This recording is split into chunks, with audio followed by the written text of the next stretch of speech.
Okay guys, kamusta? So welcome back to Lon the Brook. Today is our day 15 and it's 27th of April of 2025.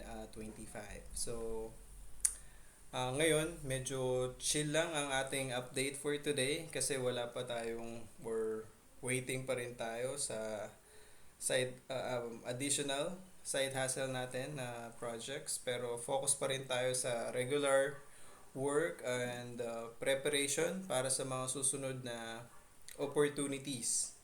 So, alam nyo, habang naghihintay ako sa bagong projects na may bibigay sa atin sa side hustle, ginagamit ko yung time para mag-prepare physically at mentally para sa night shift ko.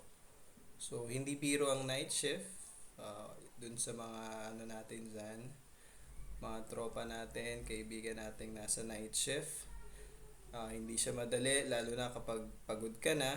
Kaya importante talaga na alagaan, alagaan ang sarili. Okay? So, bukod doon, hindi ko rin binibitawan yung ano natin, yung trading journey natin. Oo, medyo slow yung ano natin ngayon, yung progress natin ngayon. Especially, I'm currently using yung demo account natin habang waiting tayo for, na magkaroon ng fund ulit. And para rin ma-test ko yung ating trading rules at para matutunan ko talagang sumunod sa mga yung trading plans ko kasi 'di ba sa trading it's really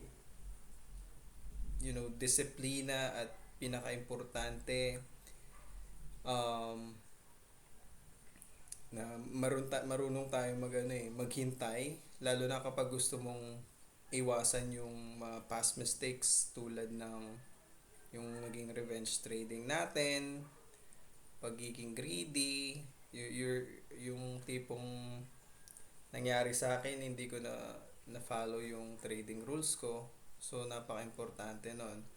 Kaya, alam mo yon. So, minsan, nakakainis yung waiting time, lalo na kapag gusto mo ng, like, kumita agad. Pero sa journey kong ito, natutunan ko na kailangan maging patient and consistent, no? Kahit maliit lang yung progress, ang mahalaga, tuloy-tuloy yung effort. Kaya sa mga katulad ko na nasa ganitong sitwasyon, siguro mapapayo ko lang or some tips. Una, gamitin natin to or yung waiting time natin para mag-prepare at mag-improve.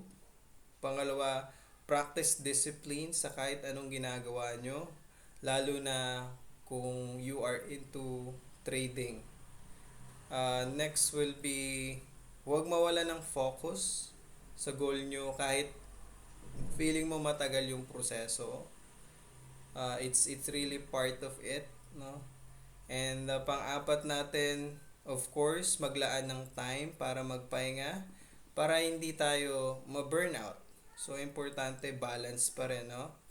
And lastly is keep a positive mind kahit may challenges.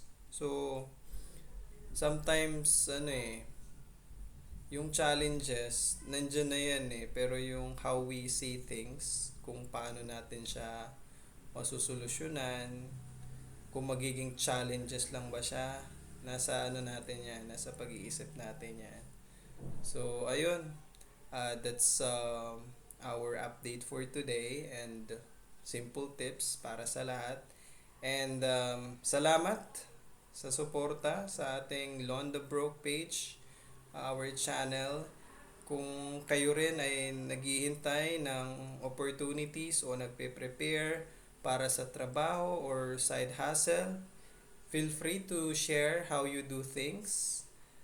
Kung may question kayo and recommendations, feel free to comment. Let's learn together, kwentuhan tayo.